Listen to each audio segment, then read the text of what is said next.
Hello everyone, welcome back to my YouTube channel where we dive into the best programming practices and the concept to take your coding skills to the next level. So today we are starting an exciting series on solid principles of software design, and we'll begin with this first principle, which is single responsibility or SRP.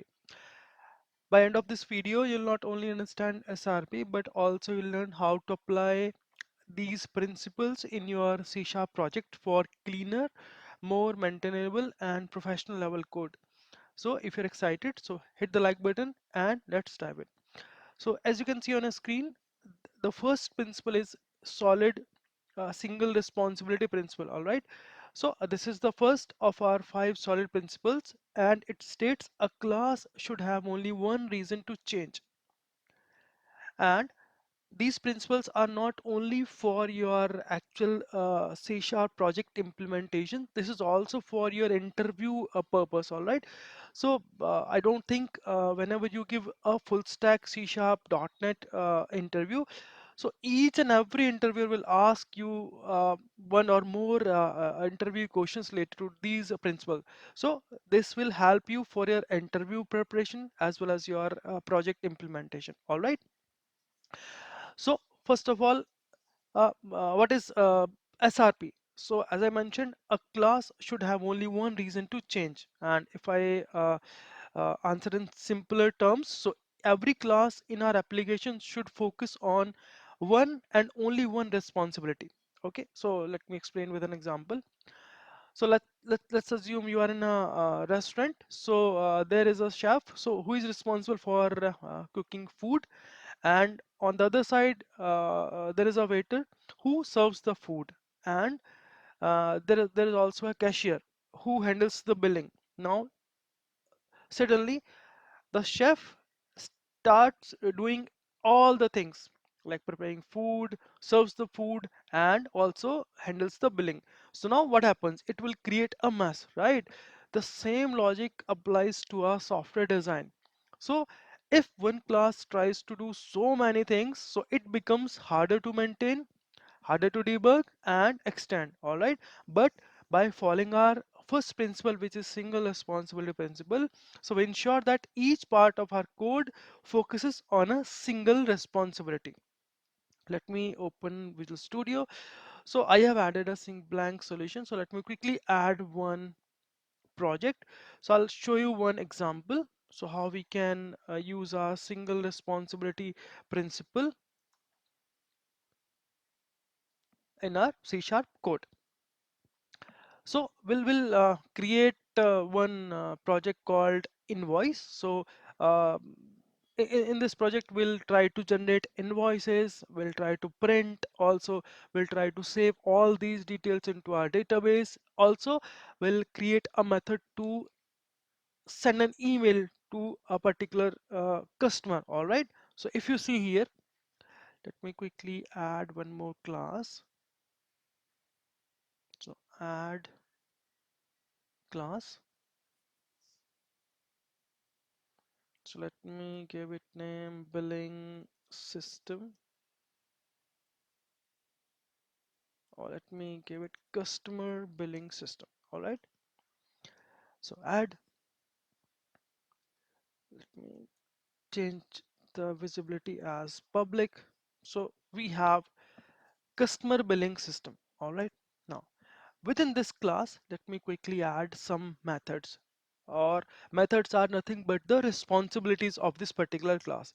So if I add, let's say, public void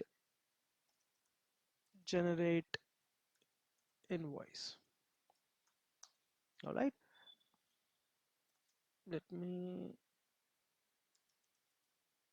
add console dot write line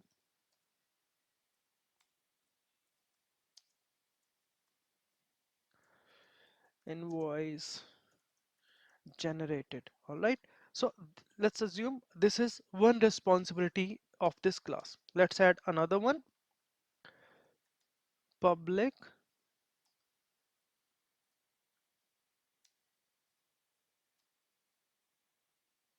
void print invoice. Okay, and invoice printed. So this is the second responsibility of this particular class. Okay, so let's add another one. Public void save invoice to database. So this is our third responsibility.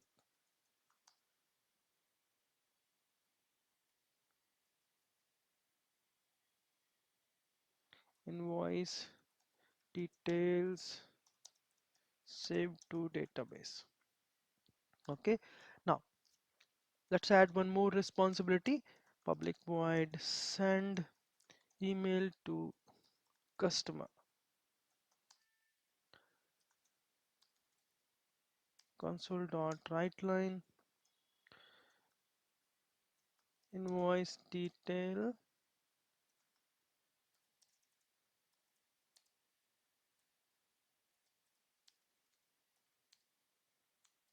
shared on email to customer. Okay, let's assume this is the fourth responsibility of this particular class. So I'm giving a very simple example. Let's say if you want, you can also add parameters. So if you see customer name or customer email, okay, so based on your project requirement, you can add parameters, and you can also add the other logic. All right, so if you see, this class is responsible for four different things: generating the invoice, printing, saving details to the database, also the emailing. If we need to change how invoices are printed, we might accidentally break how they are generated or saved. This is a maintenance nightmare. All right, means if you want to add one more responsibility, means we are going to disturb, or we are going to change the entire class logic, right? Let's say if I want to add one more method, send email to admin. All right, so now what we are doing, we are changing the logic and the scope of this particular class by adding one more responsibility. Okay, so how we can refactor this with our SRP? Let me add one more class over here.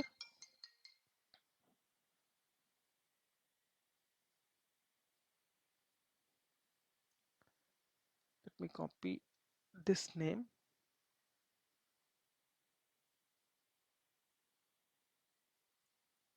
with SRP. Now what we can do is, let me change this visibility public class. Now the first class should be, if you consider this class, so we have a method generate invoice. Okay, so the first class we should create, let me rename this, so invoice generator. All right, so within this we have to add this method. So let me quickly add this method. So we have a class with a single responsibility. All right, now let me add one more class, public class invoice printer, and within this let me quickly add this method. All right, so follow me till the end of this video. I'll also explain why we are breaking this particular class into multiple classes, why it is important, and at what point you need it. All right, also I'll give you advantages and disadvantages of single responsibility principle. All right, so we have invoice generator, we have invoice printer. Let me also add one more class, let's say invoice repository, which will responsible to save our details into our database. And for the last one, let me add public class invoice emailer. Let's quickly add this one. Save. Okay. So for the time being, let me comment this. So let's consider we don't have this method now. So we have four classes with single responsibilities. Now what happens? Now if you want to add one more responsibility, now let me uncomment this, let this one. Now what we'll do, we'll create one more class, public class invoice emailer to admin. Change it as to customer.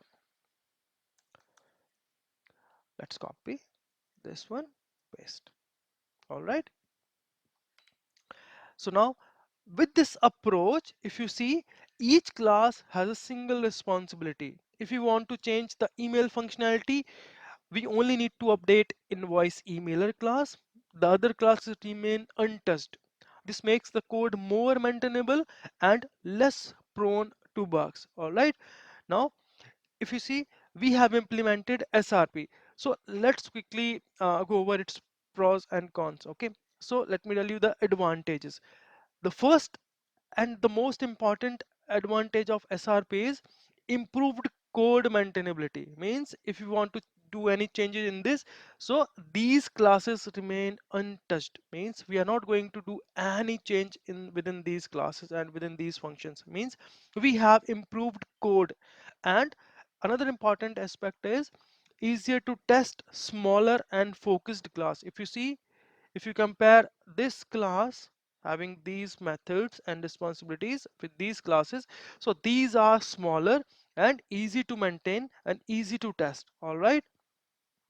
Also, with this with the use of SRP, it encourages code reuse and scalability. Means if you want to use this particular method, let's say here, if you see, it is more generic method, right? We are not giving any particular responsibility or and this one. So if you want, you can also reuse it. All right, because by reusing this, it is not disturbing other methods. All right. And now as we has the advantages, we also have some disadvantages, but it has more advantage than disadvantages because SRP is most usable approach in .NET or C# projects. So let me quickly give you some disadvantages. If you see, if you compare this particular class with these, so here we have only one class, but here we have multiple classes. So you might end up with more classes, which you can feel overwhelming initially, right? But this will not impact your code, standard. Another one, increased complexity in managing dependencies. Let's say if you have some dependencies which you need to apply on these classes, so you could see, okay, there is increased complexity. All right. Now for small projects, it seem like overkilling your logic, right? So if you see, this is very small kind of a project. If you see, this is customer billing where we only have five responsibilities, so means it is a small project. So within your small project, if you are going to implement SRP, so you might feel, okay, no, it is not that much useful. All right. So again, it depends on your coding logic, how you want to create your logic, how you want to create your methods, how you want to give responsibilities to your models and classes. All right. Now to summarize this, the single responsibility principle helps you to write clean, modular, and maintainable code by ensuring each class has a single responsibility. As you can see over here, by following SRP, you will avoid tightly coupled code and create a strong foundation for your application. Now, what do you think about SRP? Have you faced challenges in breaking down responsibilities in your code? If yes, please share your thoughts in your comments below. And if you found this video helpful, please like, subscribe, and the notification bell so if you don't miss the next video in our solid principles. All right. So thank you for watching. I'll see you in the next video where we'll discuss the another open closed principle. All right. So I'll see you in the next one. Thanks for watching. Take care. Bye bye.